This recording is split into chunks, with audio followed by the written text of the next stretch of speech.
Many beginner anglers take $60 worth of fishing lures when they go out fishing, but they forget to take the gear and the essentials that really make a difference. Today we are breaking down the essentials you need to take with you when you go out fishing, the things that keep you safe, the things that keep you organized, and the gear that helps you land way more fish.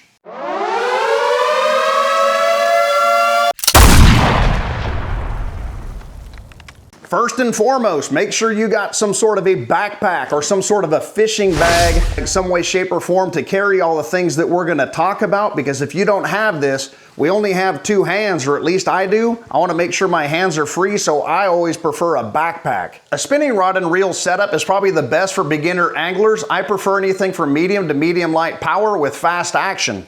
If you're confident enough, you can go with the bait caster setup, but many beginner anglers are not confident enough to go with this approach. But either which way, as long as you have a spinning or bait casting rod and reel setup or combination, you'll be just fine when going out there to fish for your first time. Once you've decided what rod and reel setup you're going to go with, whether it's a spin cast or a bait cast, you'll have to decide on some sort of fishing line. The most common types of fishing line are going to be braided material or fluorocarbon, but you can use braid, fluorocarbon, monofilament, or some sort of a copolymer. These are all a personal preference, guys. You use what works best for you. I prefer braid with the fluorocarbon leader, but you decide what you want to do and what you need to do with your budget and how you want to go out there and approach your fishing activities. Whatever you do, do not cheap out on your fishing line. The best line is not always the cheapest. Make sure you get the most bang for your buck. This is the only direct connection between you and the fish, and you want to make sure that this is a positive connection. Every good angler needs a good pair of needle nose fishing pliers. When you're going into a gut hooked fish or a skin hooked fish, if you cannot reach your finger down inside there,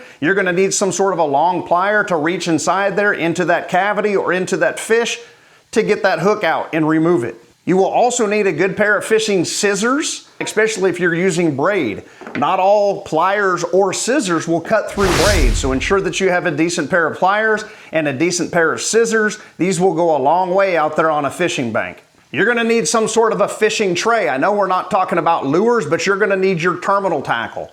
Whether it's hooks, whether it's weights, whether it's jig heads, clips, swivels, whatever it is that you want to have inside of your terminal tackle, you must put that in some sort of a tray or something to keep it organized and to take inventory of what you have and what you do not have and what you might need on your next trip out. Each trip you're taking out there should be a learning experience as well as a good fishing experience at the same time. I always have a good set of polarized or polarized prism sunglasses. These not only help you from the UV rays and protect your eyes from that crazy sunlight, but they also help you see a lot of the structure and a lot of things down inside that water column that you will not see with the naked eye. Invest in some good polarized or polarized prism sunglasses and you will see the difference that they make each and every time you go out there. I do not know where you reside in the country, but if you're in the state of Texas, that sun does not play.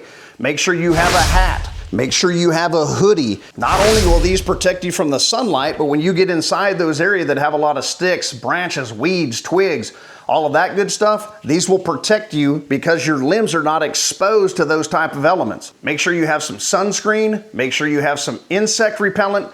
These will help you in a pinch. Keep them inside your car or your truck so you have them at all times. If not, keep them inside of your backpack. Do not wear your best clothes out there. They're gonna get muddy. They're gonna get mucked up. They're gonna get nasty. Do not wear your church, your Sunday best out there. Wear some clothes that you can handle getting muddy, dirty, ripped, torn, stained, or whatever, because it's more than likely gonna happen. Like I said, it's gonna get muddy out there, guys. Bring some sort of a towel, a cloth, a rag.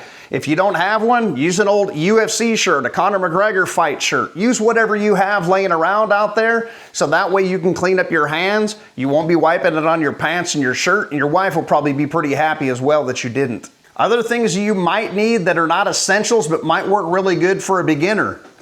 I got some fish grips right here. If you're unsure of yourself with handling bass or any other type of fish out there, the fish grip will go down inside of the fish's mouth and you won't have to handle it. That's completely entirely up to you. You might want your phone with some apps on it that show you some maps, things of that nature, to find different areas to fish in. FishBrain works, OnX, Apple Maps, Google Maps. There's plenty of mapping systems out there. Go into satellite mode and you'll get a top view of the area that you're looking at. It'd be a whole lot easier to navigate through those areas and find fishing spots. One thing that is not optional that we all must have is a fishing license. I think in the state of Texas right now, it's gonna cost you about 30 bucks. instead of getting a $250 fine on the first offense.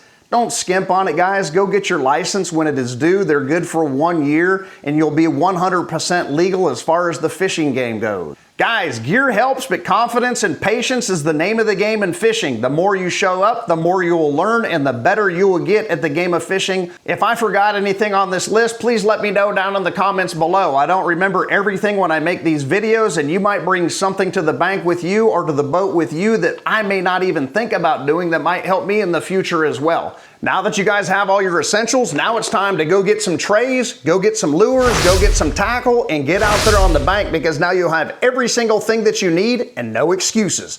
We'll see you guys on the next one.